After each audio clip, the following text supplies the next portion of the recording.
Bienvenue sur ma chaîne YouTube. Nous sommes sur LibreOffice 4, la version 7.4.4.2.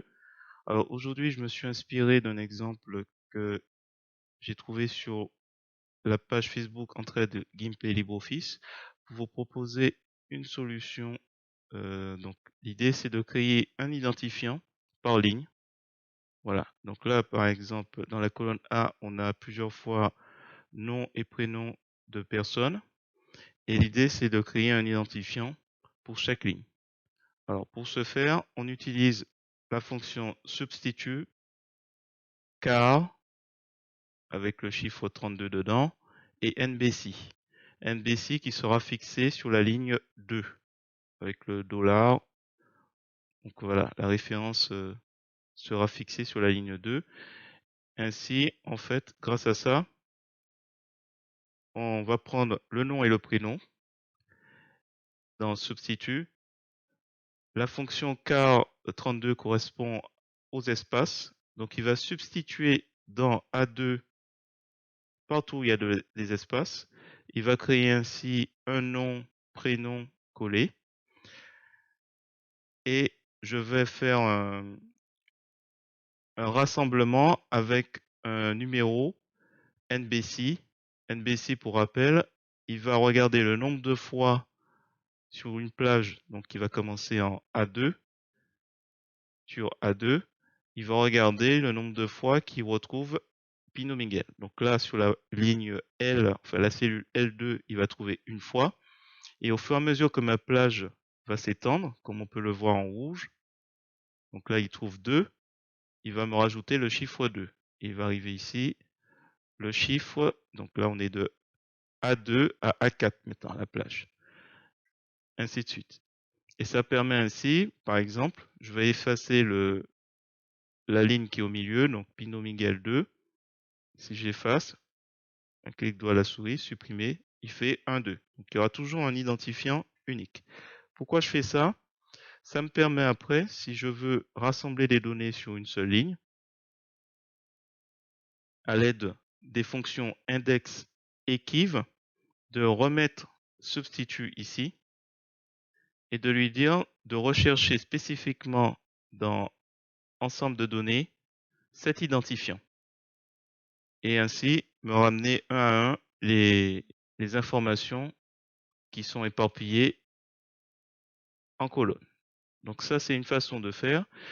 Juste aussi pour rappel, si je sélectionne l'ensemble des données, donc je suis toujours sur la première feuille, et que je vais sur table, dynamique, insérer et éditer, sélection active, je peux décider d'afficher des informations, par exemple, je veux prendre entreprise Martinique, Guadeloupe, si je veux savoir le coût de l'ensemble, alors je fais entreprise, je glisse dans la ligne, je vais chercher coût, je glisse dans le champ de données. Là, il me met automatiquement somme, mais on peut changer sur d'autres fonctions, prendre le maximum, ainsi de suite. Donc là, déjà, si je fais OK, et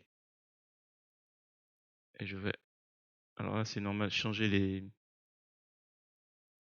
comment on appelle, la taille de la police, mais bon, voilà, vous avez rassemblé les différentes sommes.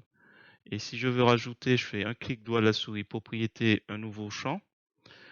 Qu'est-ce qu'on pourrait rajouter? Peut-être nom, prénom. Voilà. On peut rajouter des informations. Qu'est-ce qu'on pourrait faire? Je peux décider de retirer, hop, entreprise.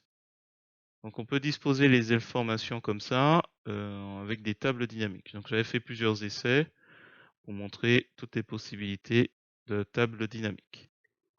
Voilà. Alors, ne pas oublier aussi, il faut penser à actualiser. Hop. Il faut penser à actualiser. Clic droit à la souris, actualiser. Voilà. Si on touche des éléments de l'ensemble de données, il faut penser à actualiser dans les tables dynamiques. Et dans Publi Postage, si on souhaite tout mettre sur une ligne, j'ai préféré cette astuce, sachant que si on se retrouve avec ND non défini, il faut penser à mettre juste avant si erreur. point virgule, tac tac, balise vide. Et hop. Comme ça, il n'affiche rien. Là, c'est normal. Il y avait aucune information sur la deuxième mission.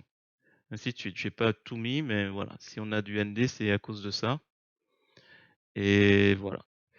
Je vous laisse l'occasion de voir un peu la formule. Un peu plus gros. Et si je veux bien, sans l'affichage, voilà. Donc, index, equiv. J'ai fait plusieurs... c'est l'association de index et equiv. J'ai fait plusieurs vidéos dessus. Substitut, je l'ai fait dans une autre vidéo où je présente l'intérêt.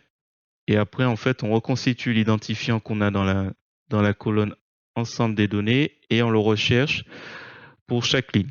Et après, comme ça, on peut dispatcher les informations sur chaque colonne. Voilà, j'espère que cette petite vidéo vous a plu. Si c'est le cas, je vous remercie de me mettre un pouce vers le haut et de me laisser un commentaire. Et n'hésitez pas également à vous abonner à ma chaîne pour voir d'autres contenus sur GIMP, LibreOffice ou Gmic. Et sur ce, je vous dis à bientôt.